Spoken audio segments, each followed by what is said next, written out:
جب مسلمانوں نے اپنی لین بدل لی اور اللہ کے معین کردہ امامت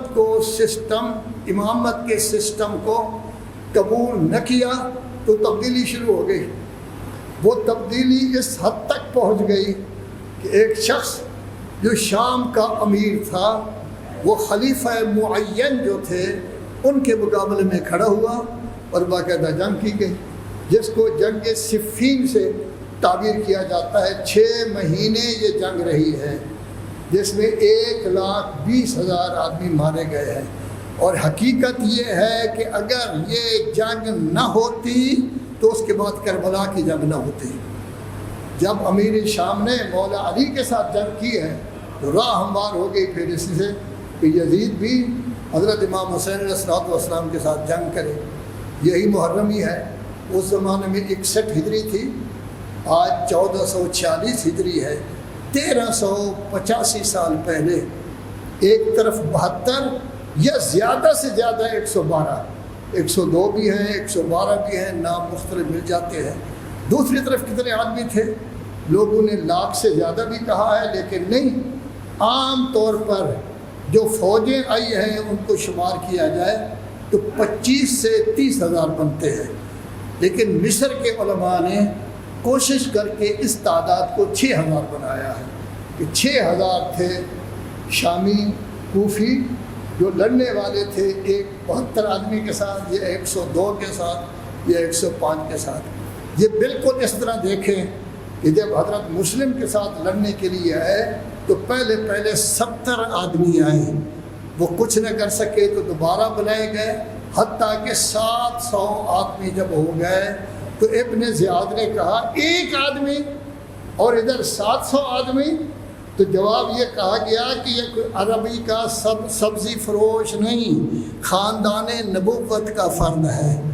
تو ان کے مقابلے میں 700 آدمی آ گیا تھا، تو یہاں 6,000 بھی اگر ہو ان کے مقابلے میں تو اللہ تبارک و تعالیٰ کہتا ہے ایک مومن کو قتل کریں گے تو تمہاری جزا جہنم ہوگی، ہمیشہ رہیں گے۔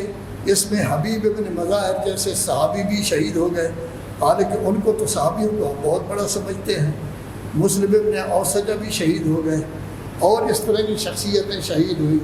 زہیر ابن قین جو جنگ تینوں تک عثمانی کہا جاتا تھا اس کو، جو جنگ جمل صفین میں مولا کائنات کے مقابلے میں تھا، وہ بھی شہید ہو گیا ہے۔ یہ ساری بزرگ شخصیتیں شہید ہوئی ہیں، اور اس میں اور نہیں بلکہ امام حسن کا ہم شکل قاسم بھی شہید ہو گیا ہے۔ تو جب قاسم کو شہید کیا گیا اس کا مطلب یہ ہے کہ امام حسن کو شہید کیا گیا۔ کاش وہ دیکھتے کہ علی اکبر ہم شکل پیغمبر ہے، اس کو تو ہم شہید نہ کریں۔ ہم شکل پیغمبر کو دیکھ کر پریشان بھی ہو رہے ہیں کہ کیسے ہم ان کو قتل کریں، لیکن ان کی لاش کے بھی ٹکڑے ٹکڑے کر دیں، قاسم کی لاش کے۔ کیا یہ اسلام ہے؟ کیا اس کو اسلام کہیں گے؟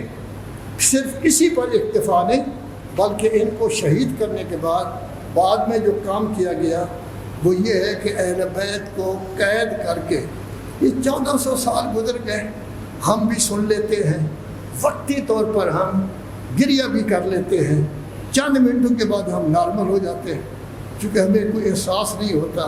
لیکن کیا کبھی سوچا کہ کن کو قید کر کے لے جایا جا رہا ہے؟ کبھی سوچا یہ کون تھے جن کو قید کر کے لے گئے ہو؟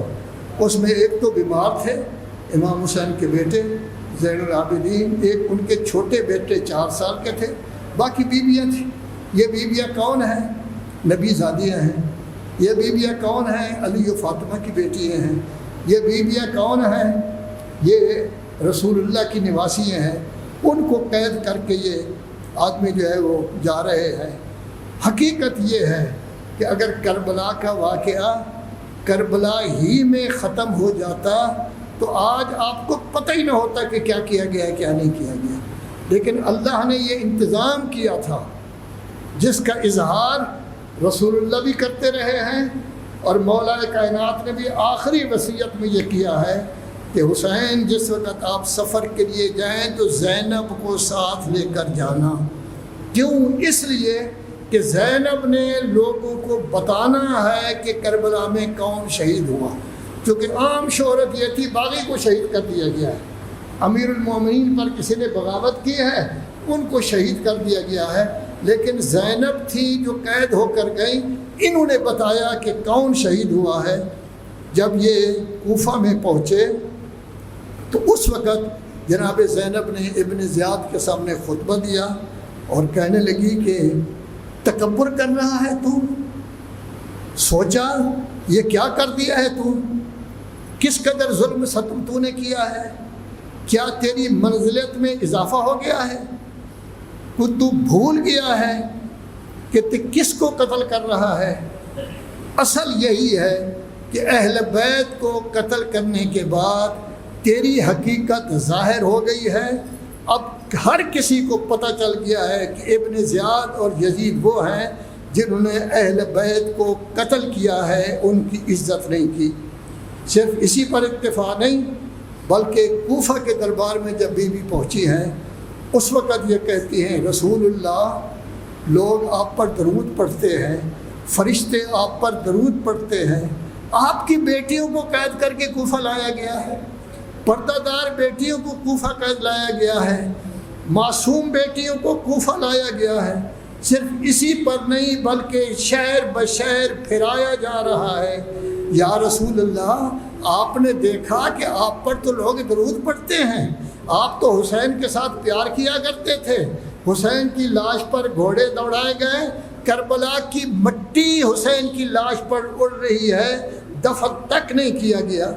اور جب بی بی پہنچی ہے نا دمشق میں تو یزید کا دربار ہے، تو اس وقت بی بی نے اس وقت یہ کہا یزید اس دن سے ڈر جب تو ایسی عدالت میں جائے گا کہ تیرے خلاف مقدمہ کرنے والے محمد مصطفیٰ ہوں گے اور کہیں گے یا اللہ اسی شخص نے میری بیٹیوں کو میرے بیٹوں کو شہید کیا اور میری بیٹیوں کو قید کر کے جو ہے وہ لے گیا ہے۔ اے انسان کیا تو یہ خیال کرتا ہے کہ تھوڑا سا کام تو نے کیا ہے؟ اور اس کے بعد بی بی نے ایک کلمہ کہا کہ جس سے جتنے لوگ تھے وہ رونا شروع ہو گئے، یا رسول اللہ یزید کی بیوییں، یزید کی کنیزیں پردہ میں بیٹھی ہوئی ہیں اور تیری بیٹیاں درباروں میں پھرائی جا رہی ہیں، لوگ ان کا تماشا دیکھ رہے ہیں، لوگ پریشان ہو رہے ہیں یا خوش ہو رہے ہیں کہ کیا ہو رہا ہے۔ یا رسول اللہ یا رسول اللہ تیری بیٹیاں درباروں میں پھرائی جا رہی ہیں، یہ کیا ہو رہا ہے کہ ان کو بھول گیا ہے کہ یہ لوگ رسول اللہ کا کلمہ پڑھتے تھے۔ یہ کلمہ کہنا تھا کہ جو لوگ خوش ہو رہے تھے کہ ہم نے حسین کو قتل کیا اب پیچھے ہٹنا شروع ہو گئے، میں نے تو کہا ہی نہیں تھا، حالانکہ کہا بھی تھا، سب کچھ کیا تھا۔ تو زینب نے جا کے بتایا حسین باغی نہیں تھا، رسول اللہ کا نواسا تھا، اور میں باغی مرد کی بہن نہیں ہوں، رسول اللہ کی نواسی ہوں، علی و فاطمہ کی بیٹی ہوں۔ انہوں نے خود تعارف کیا۔ یاد رکھو ہم شیعہ تب بنیں گے جب محرم ہماری زندگی میں تبدیلی لائے، ہم پکے مومن بن جائیں، صداقت، امانت، عہد کی پاسداری، تمام صفات ہم میں آ جائیں، ہم اس وقت کہہ سکتے ہیں یا رسول اللہ ہم نے تیری اولاد کو خراج تحسین پیش کیا ہے۔